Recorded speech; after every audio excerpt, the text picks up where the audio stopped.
औज़ुबिल्लाहि मिनश्शैतानिर्रजीम बिस्मिल्लाहिर्रहमानिर्रहीम अल्लाहुम्मा सल्लि अला मुहम्मद व आले मुहम्मद। मोमिनीन किराम, आज हम गुस्ल करने का तरीका बयान करेंगे। गुस्ल करने के दो तरीके हैं, एक गुस्ल तरतीबी और दूसरा गुस्ल इल्तमासी।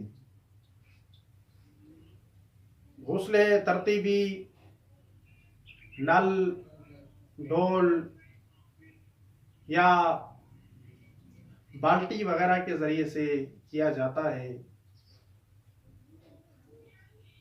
उमूमन लोग गुस्ल तरतीबी ही करते हैं। आपके पास बाल्टी में कुछ पानी हो और आप डोल के ज़रिए उसमें से पानी निकाल कर गुस्ल कर रहे हों तो इस गुस्ल को गुस्ल तरतीबी कहा जाता है। या नलके के नीचे या फुहारे के नीचे आप जो गुस्ल करते हैं उसे गुस्ल तरतीबी कहा जाता है।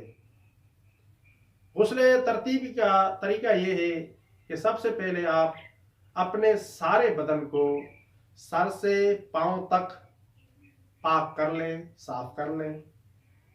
और अगर कहीं चिकनाहट लगी हुई हो तो उस चिकनाहट को भी अपने बदन से हटा लें।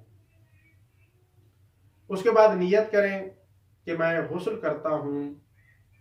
अब चूंकि गुस्ल की मुख्तलिफ अक़साम हैं, इंसान पर 7 किस्म के गुस्ल वाजिब होते हैं और कुछ गुस्ल सिर्फ ख़वातीन के साथ मखसूस है और कुछ गुस्ल ख़वातीन और मर्द दोनों के लिए हैं। इसलिए आप नियत में मुअय्यन करें कि आप इन 7 गुस्लों में से कौन सा वाजिब गुस्ल अंजाम दे रहे हैं।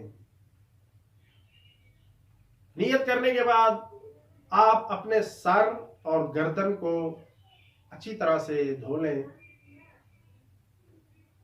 और ख़वातीन के लिए हुक्म है कि जो सर के साथ मुत्तसिल बाल हैं उन बालों को धो लें, क्योंकि उनके बाल बहुत लंबे होते हैं। उसके बाद दाई तरफ कंधे से लेकर पांव के तलवे तक अच्छी तरह से धो लें। एहतियातन बाई तरफ का कुछ हिस्सा भी धो लें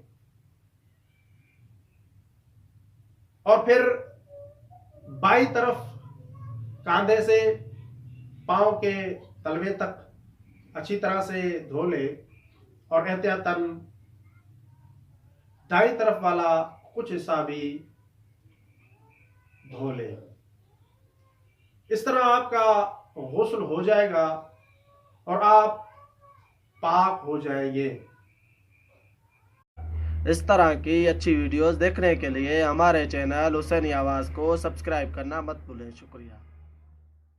अल्लाहुम्मा सल्लि अला मुहम्मद व आलि मुहम्मद। और दूसरा तरीका, जैसा कि मैंने आपके सामने बयान किया, गुस्ल इल्तमासी। गुस्ल इल्तमासी दरिया,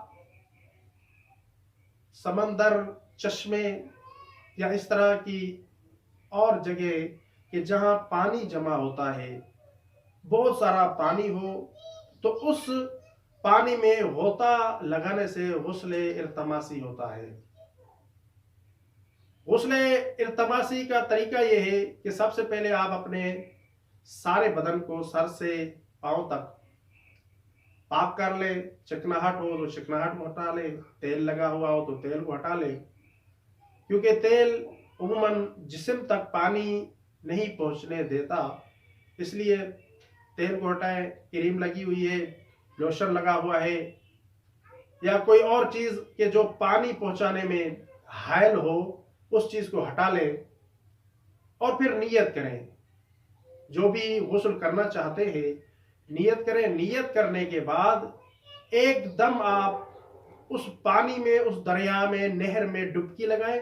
इस तरह से डुबकी लगाएं कि आपका सारा बदन पानी के अंदर चला जाए और आपके सारे जिस्म तक पानी पहुंच जाए। इसके बाद आप उस पानी से बाहर आ जाए। अब आपका गुस्ल हो गया और अब आप पाक हैं। गुस्ल चाहे तरतीबी हो या गुस्ल इल्तमासी हो, दोनों किस्मों के लिए जरूरी है कि आप जिस पानी से गुस्ल कर रहे हो वो पानी पाक हो, पानी मुबाह हो, मुजाफ पानी नहीं होना चाहिए। शरबत से आप गुस्ल नहीं कर सकते।